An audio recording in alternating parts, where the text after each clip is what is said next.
나는 500년을 인내하고 기다려 드디어 잠에서 깬 플라스틱. 안녕 친구들, 오늘 등장은 좀 재밌게 해봤어요. 근데 이게 전혀 재밌는 게 아닌 거 아시죠? 우리가 쉽게 쓰고 버리는 플라스틱들이 땅속에 매립되면 분해되기까지 500년 가까이 걸린다고요. 20세기 기적의 소재라 찬사를 받았던, 하지만 지금은 인류를 위협하는 존재가 되어버린 오늘의 주제, 플라스틱입니다. 혹시 영화 아쿠아맨 본 친구들 있나요?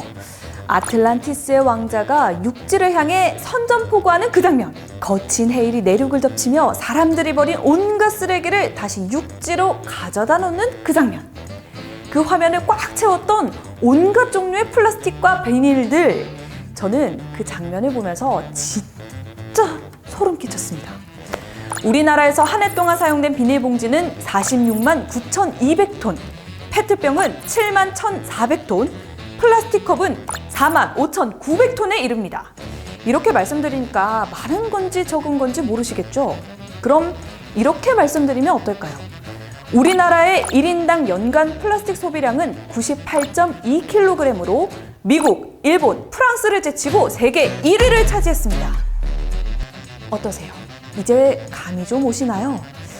이처럼 어마어마하게 사용되는 플라스틱의 문제는 바로 재활용되지 않는다는 점. 이들의 재활용률은 생각보다 높지 않아서 환경오염의 주범이 되고 말았죠. 에너지 회수를 제외한 순수 재활용 항목을 보면 유럽연합이 40%, 우리나라의 플라스틱 재활용률은 22.7%밖에 되지 않는다고 합니다. 화석 연료로 만들어지는 순간부터 태우거나 매립해서 폐기되는 순간까지 인류의 아니 세상 모든 동식물의 생존을 위협하는 매우 위험한 물질인 것이죠. 여러 가지 여론조사 결과를 보면 분명 거의 모든 국민들도 플라스틱의 심각성에 대해서 알고 있고 미래 플라스틱 사회에 대해서 걱정도 하고 있는 걸 확인할 수 있는데요. 대체 왜 플라스틱 사용량은 줄어들지 않을까요? 1인 가구가 늘어나서 미니멀리즘을 추구한다고? 귀찮은 건 딱 질색이라고? 아니, 설문조사에서 다들 심각하게 생각하고 있다면서요. 환경을 위해 플라스틱 생활에서 벗어난다는 뜻의 탈플라스틱. 사실 플라스틱은 당장 없애기에 불편한 소재죠. 생활 곳곳에 많은 장소에서 쓰이고 있으니까요. 그래서 만들어진 친환경 플라스틱. 여러분도 들어보셨죠? 옥수수, 사탕수수 등 식물 자원을 원료의 일부로 사용하는 바이오매스 플라스틱.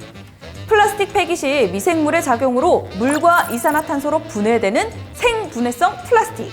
이 둘의 장점을 모두 흡수한 바이오 기반 생분해성 플라스틱이 있습니다. 바이오 기반 생분해성 플라스틱엔 대표적으로 PLA와 PHA 기술이 있는데요. 이 기술로 만든 친환경 플라스틱은 기존 플라스틱과 성질은 거의 같지만 사용 후에 매립에서 분해까지의 걸리는 시간이 60일에서 180일 정도로 짧다고 합니다. 친환경 플라스틱 기술 개발은 2000년대 초반 미국과 유럽을 중심으로 시작됐는데요. 반면 우리나라의 친환경 플라스틱 기술의 상업화를 준비하는 업체는 그리 많지 않다고 합니다.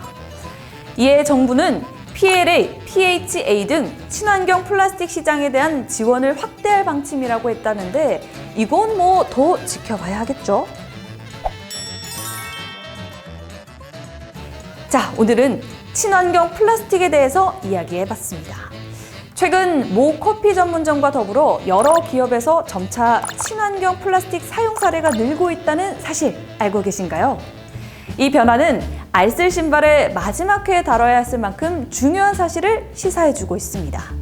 알쓸 신발에 관심을 가져주신 분들 덕분에 세상이, 우리가 점차 바뀌고 있다는 거죠. 마지막 회라는 말에 많이 아쉬우신가요? 저도 너무 아쉽습니다. 그러니까 마지막인 만큼 꼭 아셨으면 하는 점을 알려드리려고 해요. 소소하지만 중요하고도 소중한 변화는 여러분들의 목소리가 있었기에 가능했다는 거. 그 중심에 알쓸 신발이 함께 있어 감사했다는 겁니다. 알아두면 쓸데있는 신비한 발전소 이야기는 여기까지지만 더 깊고 풍부한 얘기로 찾아뵙도록 잠시 막을 내리도록 할게요. 그럼 그때까지 여러분 안녕.